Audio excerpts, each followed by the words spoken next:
¿Quién está allá, Andrea? John, este tipo informando promete. Con Jorge Colón Delgado. Hola, ¿cómo están? ¿Cómo están? Qué bueno estar con ustedes. Así que usted no se retire, que vamos con Jorge Colón Delgado, presidente del Salón de la Fama del Hipismo puertorriqueño. Bien, ya nos encontramos aquí con Jorge Colón Delgado, quien es el presidente del Salón de la Fama del Hipismo puertorriqueño y con quien vamos a estar hablando precisamente de nuestro Salón de la Fama del Hipismo puertorriqueño. Jorge, antes de entrar en eso, cuéntanos cuántos años llevas en todo este proceso, cómo llegaste a la industria hípica. Bueno, pues yo llegué en el 1982 cuando hubo un anuncio del periódico El Vocero de que iban a reunirse para fundar el Salón de la Fama. Y yo fui uno de esos jóvenes que yo estaba loco por entrar al hipismo. Entonces en el 1982 realizamos la reunión en las oficinas de la Confederación Hípica de Puerto Rico, marzo de 1982. Ya en el 1984 estaba inscrito, quedó inscrito el Salón de la Fama del Hipismo puertorriqueño y en junio de 1985 celebramos la primera exaltación en lo que se llama, en aquel momento era el Centro de Convenciones, hoy Ventana al Mar. Pues allí fue la primera exaltación del Salón de la Fama del Hipismo puertorriqueño. Cuéntanos un poquito ahora cómo entra lo que es el deporte del hipismo. ¿Qué te llamó la atención principalmente de lo que es el hipismo? Bueno, yo entro al hipismo por un caballo, galleguito ahí. Okay. Y ese caballo cuando yo corría, yo me ponía bien nervioso, el caballo que más yo he admirado. Entonces, pues, ahí seguí, yo empecé a seguir a Junior Cordero, era mi ídolo. Y poco a poco, pues, de hecho, después que me hice hípico, nunca más fui el bueno estudiante. Las notas bajaron porque yo estaba pendiente más que a los caballos, al papá, a la mamá de los caballos, los entrenadores, los establos. Me sabía los clásicos de memoria. Y así pues entonces ese amor por el hipismo fue creciendo. Y es tanto, ¿verdad?, la relación que tengo con el hipismo que yo soy escritor y le debo también ser un escritor por un caballo, Camarero. Camarero fue el principal. Sí, porque Camarero, al yo rescatar sus restos, el jefe mío en mi trabajo me dice, ¿por qué tú no escribes un libro de ese caballo? Y ese fue mi primer libro. Y Camarero me hizo escritor. O sea que el hipismo, yo estoy bien, tiene mucho impacto, ha tenido mucho impacto en mi vida. Y desde que hice el libro de Camarero, pues mi vida cambió, porque entonces después empecé a trabajar en la radio, trabajé en las transmisiones de la carrera, 2 años, en el Kentucky Derby, el Breeders' Cup, ¿sabes? Fueron unas experiencias tremendas, director de prensa de la Confederación Hípica del Caribe. Wow. ¿Sabes? Que son muchos años y todo se lo debo a Camarero, pero es un amor que llevo aquí muchos buenos recuerdos. Y no solamente estamos hablando que está este Salón de la Fama del Hipismo puertorriqueño aquí, ¿verdad?, en el Hipódromo Camarero, sino que está también el del Caribe, tengo entendido. Hay un Salón de la Fama del clásico del Caribe y hay varias figuras puertorriqueñas en ese pabellón. ¿A quién puedes destacar de esas figuras? Está Josian Fernández Polo, el ingeniero Josian Fernández Polo, Leonel Müller, está también entre los ejemplares que arquitecto, Berset Jet, está también en ese Salón de la Fama, Soy Conquistador, Luisín Rosario, Ramón Moncho Llobet, que son los padres del clásico del Caribe. De ahí salió todo, ¿verdad? Y ese Salón de la Fama, pues, hacen exaltaciones cada 2 años, al igual que nosotros. Okay. Y ahora, disculpando Andrea, que menciona eso de cada 2 años, la gente se podrá preguntar, pero es que hace tiempo yo no veo una exaltación al Salón de la Fama en Camarero, en el hipismo puertorriqueño. ¿A qué se debe eso? Bueno, la última exaltación nuestra fue en el 2016. Nosotros hacemos exaltaciones cada 2 años. En el 2017 vino el huracán María, en 2018 no se pudo. Nos tocaba en el 2020, vino la pandemia. 2022 había pandemia. 2024 entonces reanudamos las exaltaciones. Eso es así, y estamos aquí y por eso queremos seguir aprendiendo. Quiero saber entonces, Salón de la Fama, ¿qué me hace merecedor? ¿Cómo se entra al Salón de la Fama? ¿Cuáles son los requisitos? Los requisitos, primeramente tiene que tener los números. Eso es bien importante. Que por más tiempo que lleve... Tú puedes llevar 40 años, pero si no tienes las victorias, los triunfos clásicos, no entran. Entonces, vamos a suponer, tienes una persona que tiene los números, se nomina, okay, pasa al comité de evaluación. Ese comité de evaluación está compuesto por 6 personas. Si coges 4 de los 6, o sea, la mitad más 1, entras a la papeleta. Y ya en la papeleta, el comité de selección, que es el mismo que del comité de evaluación, vota por todos los candidatos, uno por categoría. Y el que coja la mitad más 1, entra al Salón de la Fama. Pero ese sistema no estaba establecido al principio, ¿o sí? No, ese sistema se estableció ahora, es la primera vez, porque antes competían todos contra todos. Okay. Humanos, o sea, humanos y ejemplares. Así que no había categoría. No habían categorías, pero no para votación. Okay. Las categorías existían, pero no para la votación. Entonces eso es difícil. Tú tener un propulsor, por ejemplo, que compita con arquitectos. Claro, y el sistema de votación no era como lo estás mencionando, 6 personas, 4 votos. ¿Cómo en realidad se daban los votos? Bueno, entonces ahí, dependiendo del presupuesto, decía, bueno, este año van a coger votos, van a entrar al Salón de la Fama los que cojan, los 4 que más cojan votos.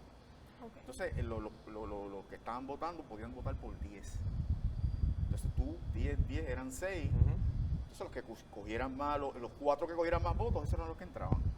Okay. Pero eso lo que hizo fue que ocasionó ese tapón que había de candidatos. Y, por ejemplo, para los propulsores, para los medios de comunicación, el último que entró en medios de comunicación fue Mariano Altao en el 2002. Wow. Y ahora entra Joe Bruno en el 2024.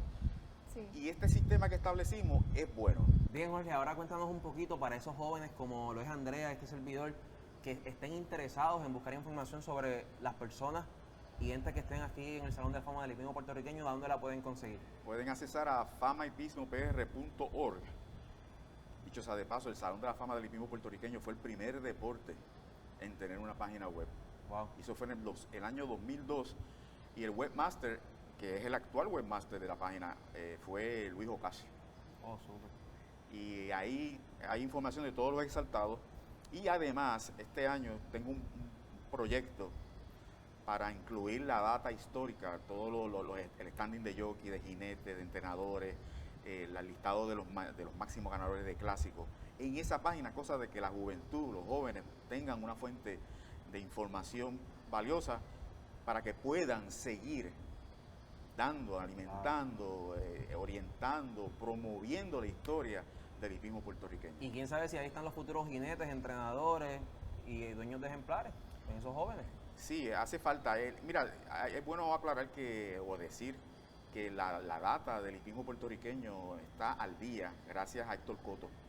Héctor Coto lleva 25 años y yo me lo he encontrado en la Universidad de Puerto Rico en la biblioteca muchas veces, buscando data. Porque esto de buscar data, de investigar, es un trabajo bien difícil. Hay que dedicarle mucho tiempo. Hay que nacer para él. Y el momento es propicio para reconocer la gran labor que ha hecho Héctor Coto. Al igual que la gran labor que han hecho ustedes, encabezados por el Lourdes Iglesias, porque les voy a decir algo. El hipismo puertorriqueño es el deporte más documentado en Puerto Rico. No hay un deporte que tenga video como el hipismo, ni la información tan detallada y tan precisa. Bueno, tú vas al béisbol, tú no puedes ver a Roberto Clemente jugando con los Cangrejeros de Santurce, porque no hay pietaje. Sin embargo, aquí lo hay, y además la data, la historia, como la tiene Héctor Coto, que ha continuado la obra de Miguel Andino Clemente, que está en el Salón de la Fama, que fue el autor de la Enciclopedia del Hipismo que publicó en el 1981. O sea que le debemos a Miguel Andino Clemente y a Héctor Coto la historia de nuestro hipismo tan detallada y tan documentada. Jorge, por esa misma línea de Héctor Coto iba mi pregunta. Actualmente, ¿cuántas personas tenemos recopilando esa información? Héctor Coto, antes estaba yo, pero entonces cuando yo conocí a Héctor Coto, porque a mí me gusta también el béisbol, yo soy el historiador oficial de la Liga de Béisbol Profesional de Puerto Rico, al yo conocerlo, descansé y le dejé esa parte a Héctor y yo me dediqué más a lo que hace Héctor Coto en el hipismo, yo lo hago en el béisbol profesional de Puerto Rico. Okay. Pero yo no conozco muchas personas, aparte de Héctor, que estén llevando las estadísticas como él lo hace. Oye, estábamos hablando fuera de cámara y me pareció algo muy bonito de tu parte, de que el amor por tu país surgió a través del deporte. Cuéntanos un poquito sobre ese amor, ¿verdad?, que le tienes tanto al deporte, especialmente a lo que es el deporte del hipismo.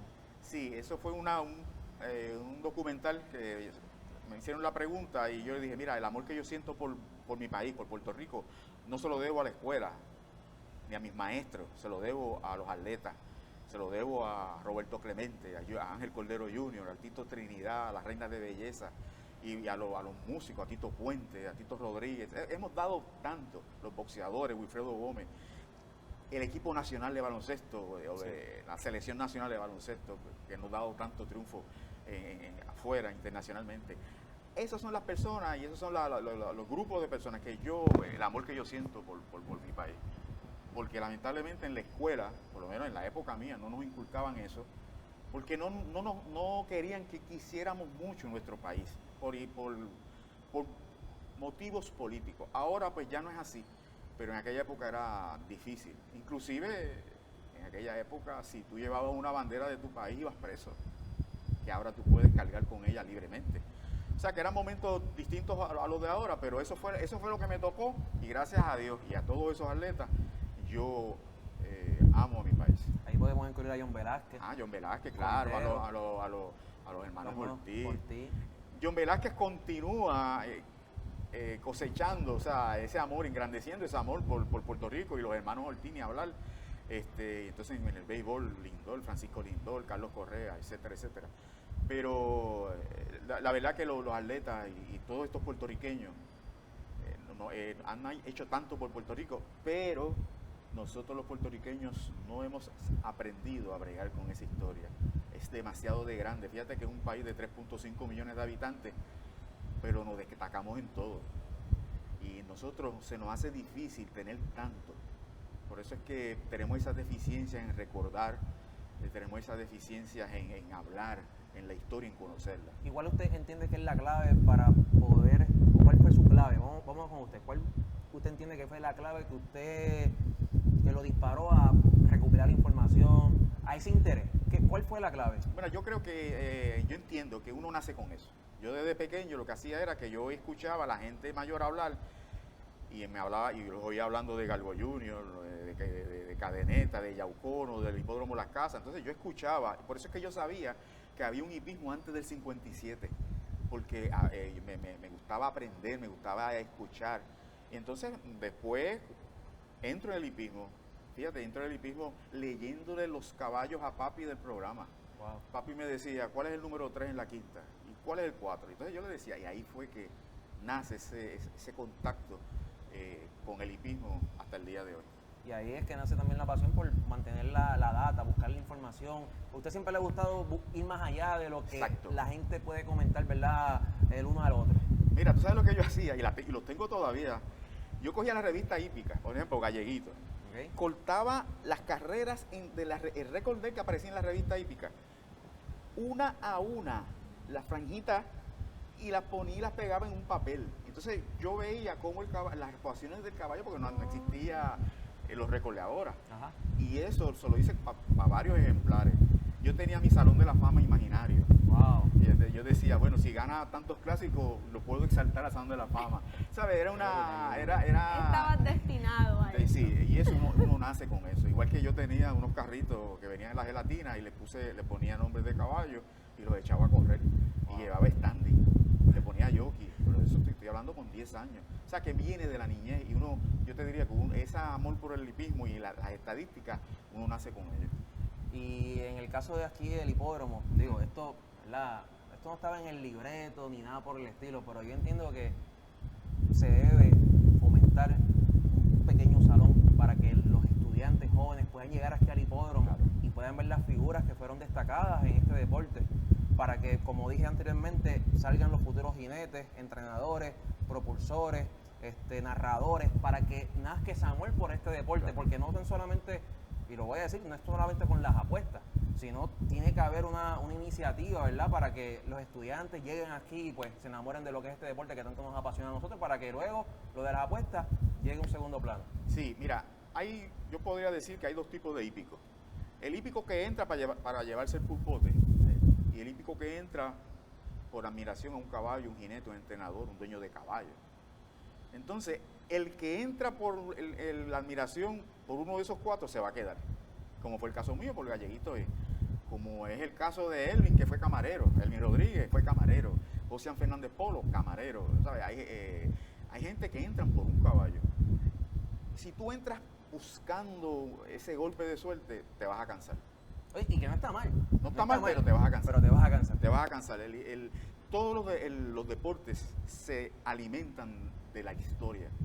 Por eso es que el hipismo americano, por eso es que el béisbol de las grandes ligas es tan grande, porque continuamente están hablando del pasado y eso atrae. Correcto. Entonces, tú no pierdes hablando del pasado, al contrario, tú o empatas o ganas, porque tú vas a traer niños, vas a traer jóvenes a la industria, al juego, y te van a jugar y se va a ver en las apuestas. Dios permita, y esta entrevista, si hay alguno por ahí que tiene unos datos que nos pueda facilitar, que muestre el interés y los traiga acá.